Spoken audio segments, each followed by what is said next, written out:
हाँ, तो कल हम लोगों ने सेट थ्योरी पढ़ा था। और सेट थ्योरी में हम लोगों ने बेसिकली सेट की डिफिनीशन पढ़ ली थी। उसके बाद सेट को रिप्रेजेंट कैसे करते हैं वो पढ़ लिया था।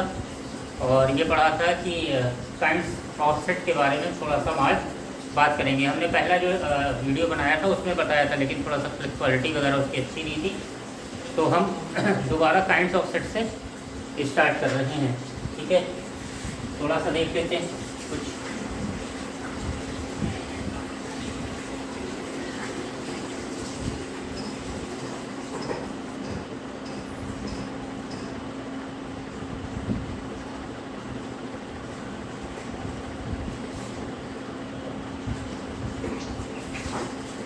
तो हम बात कर रहे हैं आज काइंड्स ऑफ सेट की। काइंड्स ऑफ सेट यानी सेट कितने तरीके के होते हैं। सबसे पहले होता है singleton set.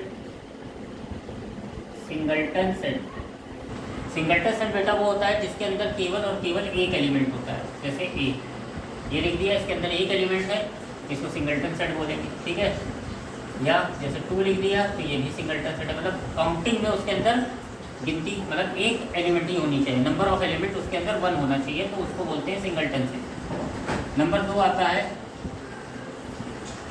Null set. Null set उसको बोलते हैं जिसके अंदर कोई एलिमेंट ना हो, यानी कर्ली ब्रैकेट लगा के ऐसे खाली छोड़ दिया जाए, और नल सेट को 5 से रिप्रेजेंट किया जाता है।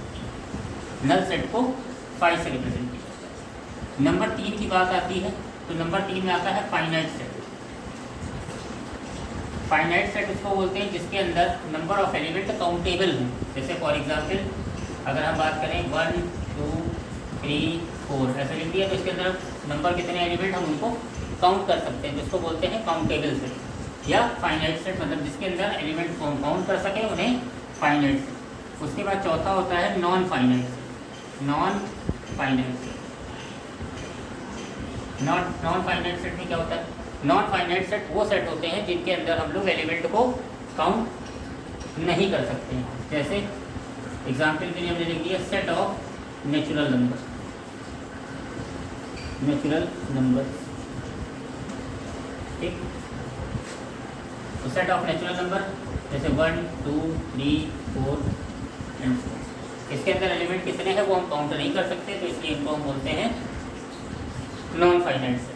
उसके बाद फिफ्थ पे हमारा आता है इक्वल सेट। ठीक है, two sets are set to be equal if there are equal number of element. मतलब दो सेट को हम इक्वल सेट तब बोलेंगे जब उनके अंदर नंबर ऑफ एलिमेंट जो है वो इक्वल हो। जैसे एग्जांपल के लिए कि कोई सेट ए है, उसके अंदर 1 2 3 एलिमेंट है, कोई सेट बी है, उसके अंदर 3 1 2 एलिमेंट है, तो दोनों में एलिमेंट सेम एलिमेंट भी हैं और नंबर ऑफ एलिमेंट भी इक्वल हैं, तो इनको बोलते हैं इक्वल सेट। उम्मीद है यहाँ तक समझ में आ गया होगा सबको। फिर से एक बार देख लीजिए, सबसे पहले है सिंगलटन सेट। सिंगलटन सेट उसको बोलते हैं जिसके अंदर नंबर ऑफ एलिमेंट जो होता है केवल एक एलिमेंट होता है। उसके बाद नल सेट जिसके अंदर कोई एलिमेंट नहीं होता है, जिसको 5 से रिप्रेजेंट किया जाता है। इसके बाद होता है फाइनाइट सेट। फाइनाइट सेट उसे बोलते हैं जिसके अंदर जो नंबर ऑफ एलिमेंट है वो काउंटेबल है, मतलब जिनको गिन सकें। तीसरा है चौथा है नॉन फाइनाइट सेट, जिसके अंदर नंबर ऑफ एलिमेंट अनकाउंटेबल होते हैं, जिनको गिना नहीं जा सकता है, जैसे कि नेचुरल नंबर का सेट। फिर होता है इक्वल सेट। इक्वल सेट उस सेट को बोलते हैं जिसमें नंबर ऑफ एलिमेंट जो है सेम भी हो और इक्वल भी, जैसे 1 2 3 3 1 2 या 3 2 1, ये इक्वल सेट। इसके बाद हम बात करते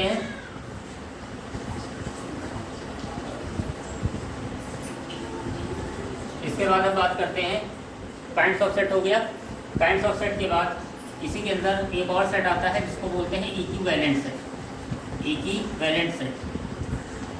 इक्विवेलेंट सेट क्या होता है बेटा? इक्विवेलेंट सेट वो सेट होता है जैसे कोई सेट ए है, इसके अंदर नंबर ऑफ एलिमेंट 1 2 3 है।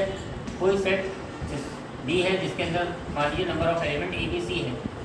तो अगर कोई फंक्शन इस तरीके से दिया हुआ है कि अगर हम x की वैल्यू 1 रखें हमको a मिल जाए, x की वैल्यू 2 रखें तो हमको b मिल जाए, और x की वैल्यू अगर हम 3 रखते हैं तो c मिल जाए। कहने का मतलब है कि इसी के अंदर की हम कोई वैल्यू रखें, यानी 1 2 3 में से कुछ भी रखें और ये b जो दिया हुआ है इसी के अंदर के सारे एलिमेंट मिल जाए, तो इसको हम बोलते हैं इक्विवेलेंट सेट। इसको बोलते हैं हम लोग इक्विवेलेंट सेट।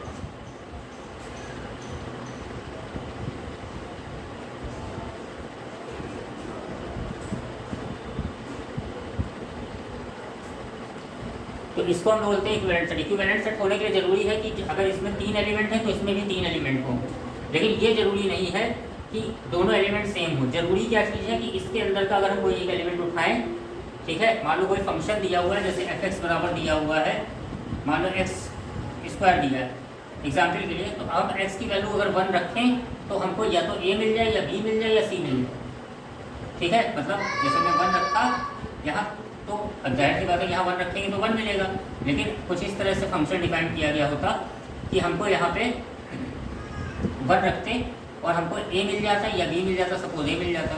मान लो हमने 2 रखा होता तो हमको c मिल जाता, कोई जरूरी नहीं कि b मिले, c मिल जाए, और फिर 3 रखा होता तो b मिल जाता, ठीक। तब ऐसे सेट को इक्विवेलेंट सेट बोला जाता है, ठीक है। अब ऐसा होता कि हम 1 रखते और a मिल जाता, 2 रखते तो भी a मिल जाता, तब ये इक्विवेलेंट सेट नहीं होता। मतलब हर एक के लिए एक ही एलिमेंट मिलना चाहिए और इसके जितने एलिमेंट हैं ABC ये सारे हमको मिल जाने चाहिए, ठीक है। मतलब इस तरीके से होनी चाहिए मैपिंग कि अगर हमने 1 रखा तो a मिल गया, 2 रखा तो b मिल गया, 3 रखा तो c मिल गया। 3 एलिमेंट हैं इसके अंदर, इधर 3 है तो इधर भी 3 ही होने चाहिए, ठीक है। अगर इसमें 3 एलिमेंट है तो इसमें 3 होना चाहिए और हर एक एलिमेंट किसी एक ही से मैच होना चाहिए। तो ऐसे सेट को बोलते हैं इक्विवेलेंट सेट। ये जो है आपकी बुक वगैरह में शायद नहीं दिया हुआ है, लेकिन फिर भी जब काइंड्स ऑफ सेट पढ़ रहे हैं तो हमको इसको पढ़ना चाहिए। तो ये हो गया इक्विवेलेंट सेट। तो काइंड्स ऑफ सेट आपका ये हो गया कंप्लीट। इसके बाद बात आती है, एक चीज होती है सबसेट।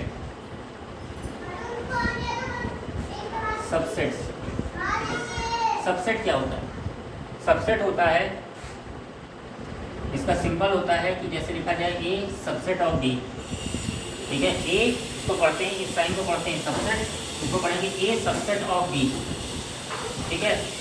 इसका मतलब होता है इट इम्प्लाइज कि इफ कोई एलिमेंट है x जो कि A को बिलोंग करता है, तो यहाँ से इम्प्लाइज दैट हो जाएगा कि x जो होगा, if any element x belong to A, तो इम्प्लाइज दैट कि x also belong to B, ठीक है। ये इसका मैथमेटिकल सिंबल है। मतलब इसका क्या हुआ? सबसेट का मतलब सीधा सा ये होता है कि कोई एक सेट, मान लीजिए हमने B लिख दिया, तो B लिखा, मान लो 1 2 3 4 हमने लिख दिया, ठीक है। A कोई सेट लिखा, तो A तभी B का सबसेट हो सकता है जब A के अंदर जो भी एलिमेंट लिखे हों वो B के अंदर हों, ठीक है। A में ऐसा कोई भी एलिमेंट ना लिखा हो जो B में ना हो। जैसे एग्जाम्पल के लिए अगर हमने यहाँ लिख दिया 1 2, तो इसका मतलब है कि A जो होगा यहाँ B का सबसेट हो जाएगा, ठीक है। अगर हमने जैसे यहाँ लिख दिया A इक्वल टू केवल 1 लिख दिया, तब भी A जो है B का सबसेट हो जाएगा। अगर हमने लिख दिया A इक्वल टू 1 2 3 4 पूरे एलिमेंट लिख दिए, तब भी A B का सबसेट होगा। लेकिन सपोज करिए कि किसी ने लिख दिया A इक्वल टू 1 5, तब ये B का सबसेट नहीं हुआ, तो इसका सिंबल कैसे होगा कि A नॉट सबसेट B, ठीक है। सबसेट होने के लिए जरूरी है, अगर A B का सबसेट है, if A is the subset of B, then each and every element of A, ठीक है, belongs to the element of B। मतलब A के अंदर का सारा एलिमेंट जो है वो B के एलिमेंट को बिलोंग करना चाहिए, तभी जो है A जो है वो B का सबसेट होगा, ठीक है। बात क्लियर होगी। उसके बाद हम अगर आगे बात करते हैं, एक सबसे इम्पोर्टेंट चीज़ है कि फाई यानी ये कर्ली ब्रैकेट, ये सबका सबसेट होता है। फाई जो है हर चीज़ का सबसेट होता है, ठीक है। अब एक छोटा सा फार्मूला है कि किसी भी सेट के कैसे सबसेट लिखे जाते हैं उसके बारे में बात करते हैं। किसी के सेट के कैसे सबसेट लिखे जाते हैं उसके बारे में हम बात करते हैं। तो जैसे सपोज कीजिए कि कोई सेट लिखा है A इक्वल टू 1 2 3, ये लिखा हुआ है, तो सबसे पहले ये पता करना होता है कि इसके कितने सबसेट होंगे, how many subsets of A, ठीक है। And the element of A are 1 2 and 3। So A के कितने सबसेट होंगे, तो इसका फार्मूला होता है नंबर ऑफ सबसेट आर 2 की पावर n। मतलब किसी सेट में जितने नंबर ऑफ एलिमेंट हैं, जैसे इसमें नंबर ऑफ एलिमेंट 3 है, तो इसके A के सबसेट कितने हो जाएंगे 2 की पावर 3, यानी इसके 8 सबसेट होंगे। अब 8 सबसेट होंगे, कौन कौन होंगे और कैसे लिखा जाएगा उस पर देखते हैं। तो कैसे लिखा जाता है? सबसे पहले हमने बताया कि हर सेट का एक सबसेट फाई होता है, तो फाई लिख दिया जाएगा। उसके बाद जितने इसमें एलिमेंट हैं सबको सिंगल टाइम एक बार लिख दें कर्ली ब्रैकेट के अंदर, यानी 1 फिर 2 फिर 3। इसके बाद पेयरिंग कर दीजिए सबको, मतलब पहले 1 2 फिर 1 3 फिर 2 3। इसके बाद अब क्या बचा? तीनों को एक साथ लिख दो, तो 1 2 3। अब आप देख लीजिए, काउंट कर लीजिए, 8 होने चाहिए, तो 1 2 3 4 5 6 7। तो ये हो गया नंबर ऑफ सबसेट लिखने का तरीका। ठीक है, तो हर एलिमेंट मतलब कोई भी सेट लिखा है तो उसके नंबर ऑफ सबसेट होते हैं 2 की पावर n। 2 की पावर n निकाल लेंगे तो वो उसका सबसेट हो जाएगा। और हर सेट का जो सेट लिखा है वो खुद का सबसेट होता ही होता है, पहली चीज़। और दूसरी मतलब ए जो है ऑलवेज द सबसेट ऑफ ए, और फाई जो होता है वो हर सेट का सबसेट होता है। क्लियर होगी बात? इसके बाद छोटी सी चीज़ और है, उसको देखते हैं।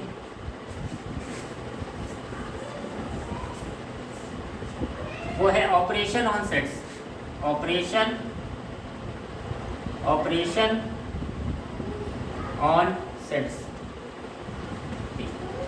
सेट पे किस किस तरह के ऑपरेशन होते हैं? तो सबसे पहला होता है यूनियन। सबसे पहला ऑपरेशन होता है यूनियन। यूनियन को सिंबल होता है ए, इसको लिखते हैं यूनियन बी, मतलब ए और बी का यूनियन लिखेंगे तो लिखेंगे ए यूनियन बी। ये जो है यूनियन का सिंबल। अब होता क्या है, जैसे मान लीजिए कोई ए में है, ए यूनियन बी का मतलब क्या होता है? ए यूनियन बी का मतलब होता है, अगर हम वर्ड में लिखें तो इसका मतलब होता है ए और बी। कहीं लिखा हो ए और बी निकालिए तो इसका मतलब है कि आपको ए यूनियन बी निकालने के लिए कहा गया है। दूसरी निकालते कैसे हैं? मान लीजिए ए कोई सेट लिखा है जिसके अंदर एलिमेंट 1 2 3 4 है, कोई सेट बी लिखा हुआ है जिसके अंदर एलिमेंट 4 5 6 है, तो ए यूनियन बी निकालना है। तो ए यूनियन बी का मतलब है, हिंदी में ए यूनियन बी को बोलते हैं सम्मिलन, मतलब दोनों को मिलाकर लिख देना। ठीक है, तो दोनों को मिला के लिख देंगे तो 1 2 3 4 और इधर 5 6, मतलब 1 2 3 4 ए के और 4 5 6 इसके। सेट में नंबर रिपीट होते नहीं, इसलिए 4 को 2 बार नहीं लिखा जाएगा, दोनों सेट को कंबाइन करके लिख देना। इस चीज़ को बोलते हैं ए यूनियन बी। इसके बाद आता है इंटरसेक्शन। इंटरसेक्शन क्या होता है बेटा? इंटरसेक्शन के लिए हम लोग ये सिंबल लगाते हैं ए इंटरसेक्शन बी, और इसको मैथमेटिकली पढ़ते हैं ए एंड बी। ठीक, इसका मतलब अब इन दोनों में इंटरसेक्शन का मतलब होता है सर्वनिष्ठ, हिंदी में बोलते हैं सर्वनिष्ठ, मतलब दोनों में जो कॉमन हो। ठीक है, तो कॉमन क्या है दोनों के अंदर? 1 2 3 4 ये लिखा है और ये 4 5 6 लिखा है, दोनों में केवल 4 कॉमन है। तो यहाँ पर हो जाएगा A intersection B equal to 4। तो ये हो गया ऑपरेशन ऑन सेट। और भी ऑपरेशन होते हैं, जैसे और कौन सा ऑपरेशन होता है? इसके अलावा डिफरेंस का ऑपरेशन होता है, एक सिमेट्रिक डिफरेंस का ऑपरेशन होता है, ये सारे ऑपरेशन होते हैं। इनके बारे में हम लोग कल बात करेंगे। ठीक है, तो नेक्स्ट क्लास यानी कल की क्लास में हम लोग ऑपरेशन जो आगे के हैं वो पढ़ेंगे। उसके बाद सेट में कुछ और चीज़ें पढ़नी है, जैसे पावर सेट होता है क्या, वो पढ़ा जाएगा, हम लोग पढ़ेंगे। उसके बाद जो है पावर सेट के बाद आपका आता है यूनिवर्सल सेट क्या होता है, यूनिवर्सल सेट पढ़ेंगे। ठीक है, तो ये कुछ चीज़ें हैं, ये पढ़ेंगे। इसके बाद जो है हम लोग थोड़े से न्यूमेरिकल इनसे बेस देखेंगे, बेसिक मतलब देखेंगे। फिर एक होता है डिमॉर्गन्स थ्योरम पढ़ेंगे, डिमॉर्गन्स लॉ पढ़ेंगे, और उसके बाद जो है वेन डायग्राम पढ़ेंगे, और वेन डायग्राम से रिलेटेड वर्ड प्रॉब्लम लगाएंगे, और उसके बाद सेट थ्योरी खत्म हो जाएगी। ठीक है, तो उम्मीद है कि आप लोगों को समझ में आएगा। बाकी क्वेश्चन जो है आप कमेंट करके पूछ सकते हैं, और अच्छा लगा हो तो लाइक कीजिएगा, बाकी कोई प्रॉब्लम हो तो पूछिएगा।